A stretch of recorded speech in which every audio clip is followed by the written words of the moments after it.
then I confess, here on my knee, before high heaven and you, that before you, and next unto high heaven, I love your son.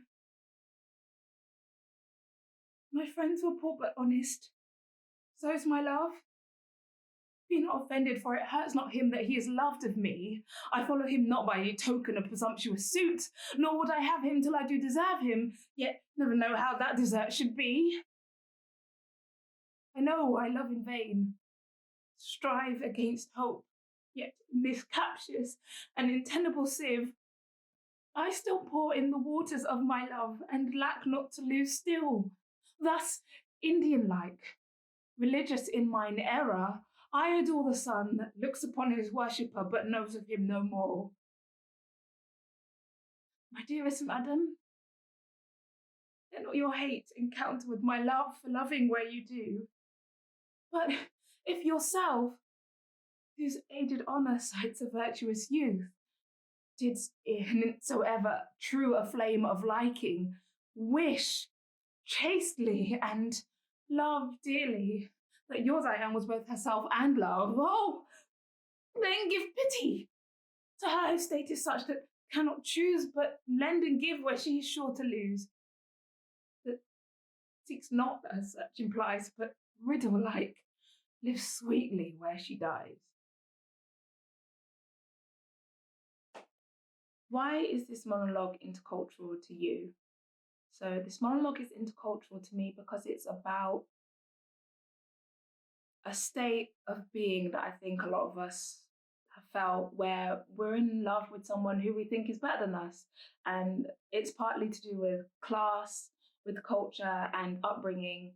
And those are really, really like intercultural things. They're the things that we all experience in different ways and learn about in different ways. And the reason that the stakes are so high for Helena in this piece is because she is a lower class person in this play, and she's in love with someone that she thinks is way out of her league, and is from a completely different sort of upbringing in a way. Even though she grew up with him, she could never hope to have the kind of status that he does.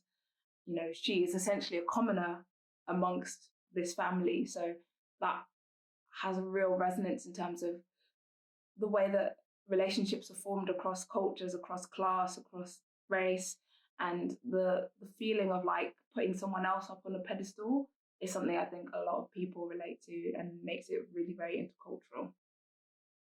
What did you discover whilst working on this monologue that you'd like to share?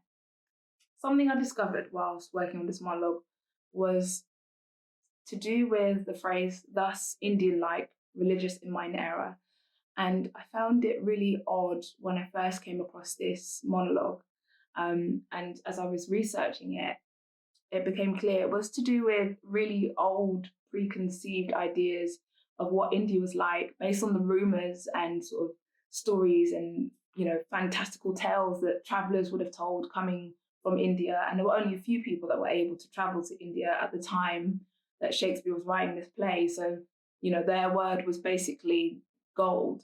And those have filtered in through society. And so these became the ideas, the preconceived notions of what India was like.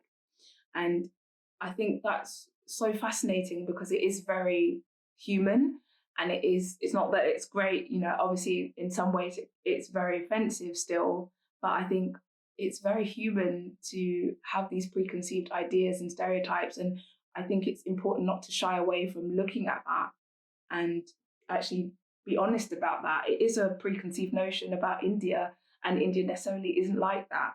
But I think obviously that's what's so fascinating about Shakespeare, is that the more you mine it, it's not just about stories that are, you know, based on the time they were written in, but it's also brings out things that allow us to see the relevance in modern times. So that was something that I really found interesting in discovering within this monologue. What will change in how you approach Shakespeare going forward? I think what will change for me approaching Shakespeare going forward is really, really focusing on listening. Even within monologues, there's an element of listening and reaction. And I think to keep Shakespeare alive in the scene, in the moment, listening is really, really key. I think understanding obviously what you're saying is obviously of key importance, but listening and responding and even reacting within a monologue is going to be like the key thing that I've taken from this. So yeah.